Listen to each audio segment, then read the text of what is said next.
welcome back, or welcome if you're new here. My name is Stacy and I am the Chapter Conundrum, and in today's video I want to talk about my February wrap-up. So all the books I read in the month of February and how I felt about them.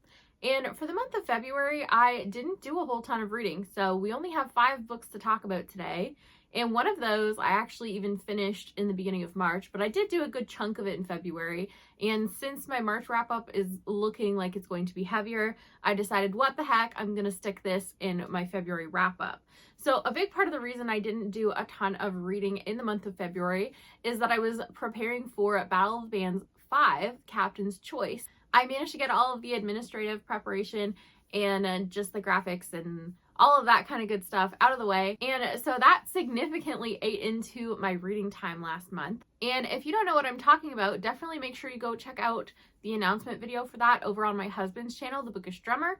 I'll definitely have that linked if you're interested in joining the readathon. But with that out of the way, let's go ahead and talk about the books I actually did manage to read. And the first one of those was my reread of The One by John Marrs for the John Marrs Book Club. And in The One, essentially you have a world in which people can take a DNA test to determine who their one true match is. And in this book, this concept is relatively new. So we follow a bunch of characters figuring out who their match is. And in some cases it seems to be going great, and in other cases it's really not. So this definitely has a bit more of a romance flavor in terms of sci-fi thrillers, but it was definitely still enjoyable for the thriller aspects as well. And on reread, I bumped my rating of this up to a 3.5 star read. Because we have 5 POV characters and they're all introduced pretty succinctly in quick succession, I found that on reread it was a lot easier for me to kind of wrap my mind around who's who and what's happening with who, which in turn also made it a lot easier for me to kind of spot some subtle foreshadowing woven into the beginning of this. And I definitely enjoyed that aspect of this on reread. I really appreciated that with this book, John Marrs really took the time to kind of think and explore, okay, what would the ramifications of this kind of DNA test be if it were a real thing? He really thought out a lot of details surrounding this premise, and it definitely shows with everything he decided to include in his book. So while he was very good at exploring kind of what could happen, I did wish that he had explored more in terms of the character motivations and the character thought processes and feelings towards those aspects. I did kind of feel a little bit detached from some of the characters because I felt we weren't really let in on their process as much. And I think for this to have hit more with me, I needed that element to be present. I wish that we had gotten some more answers in terms of why some of them made the decisions that they did. I also wish that the pacing of this had been kind of slightly different. I would have liked to kind of slow down the beginning a little bit more and just have a little bit more like tension and intensity kind of woven into the story. But if you can kind of suspend disbelief on the lack of kind of character thought processes, and if you don't mind more of a faster moving pacing, then definitely this is still a solid thriller and I would recommend it. Next, moving on to a thriller I don't recommend so much, I picked up A Beautiful Ugly by Alice Feeney, and I ended up rating this a 2-star, which was seriously disappointing for me because I have read and enjoyed several of her books, His and Hers being my favorite by her so far, but I have also liked Daisy Darker and Rock, Paper, Scissors. So it was extra disappointing that not only did I not like this one, but that it was also a thrill, chill, or kill book club pick. Man, I do not have great luck with those. And the main reason I gave this 2 stars instead of 1 is because of Alice Feeney's writing. Honestly, her writing and her characters kind of save it a little bit. But definitely I had some massive complaints with this one. So for the first while in the book, I was thinking, okay, it's fine. The tension and intrigue throughout the vast majority of this book kind of hinges on something that's a little bit repetitive. And the character backstories to me didn't feel like they were anything fresh or interesting. I also thought, okay, the pacing's kind of slow. Like, we're not really getting many answers towards things. But then the end of the book happened, and this was kind of where it was either make or break, and it did not go well. We got some answers and reveals, and I hated them. Like, hated them. They brought up so many more logical issues and questions for me. I felt like she intentionally gaslit the reader based on how she portrayed things earlier in the book, especially because some of the earlier things in the book make even less sense in hindsight.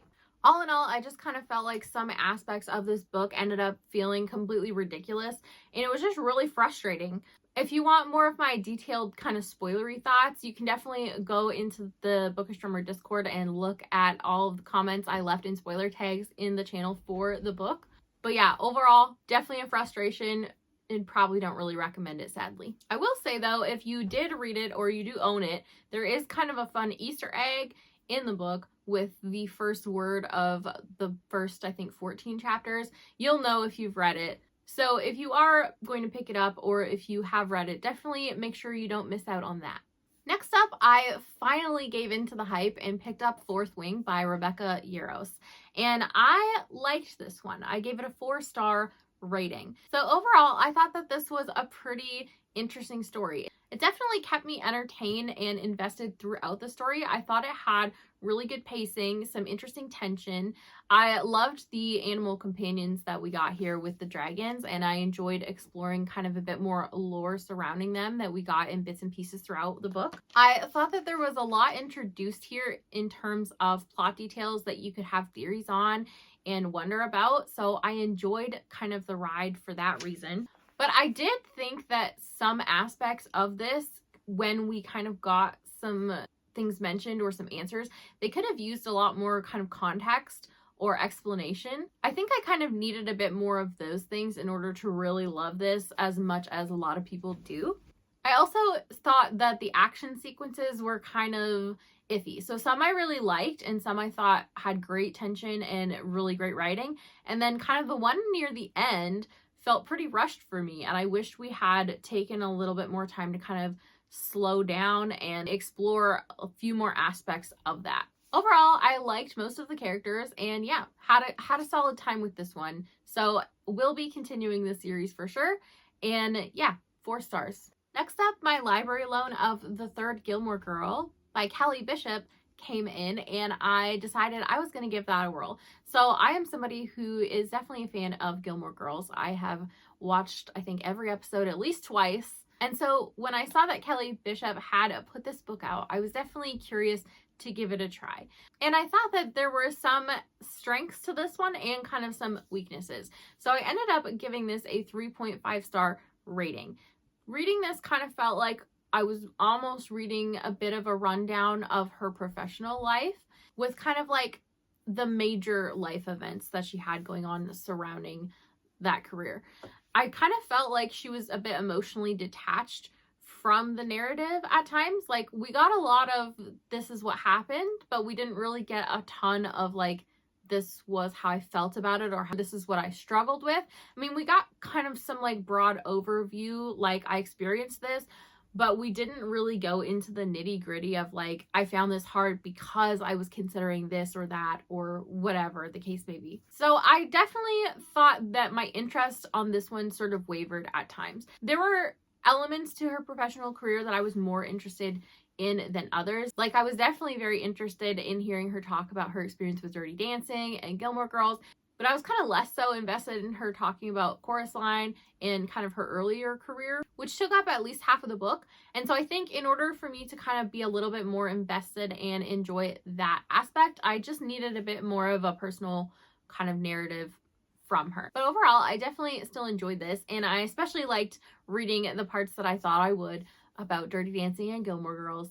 And I also would recommend that if you do decide to pick this up, definitely go with the audiobook because she narrates it herself, and I thought she did a fantastic job with that.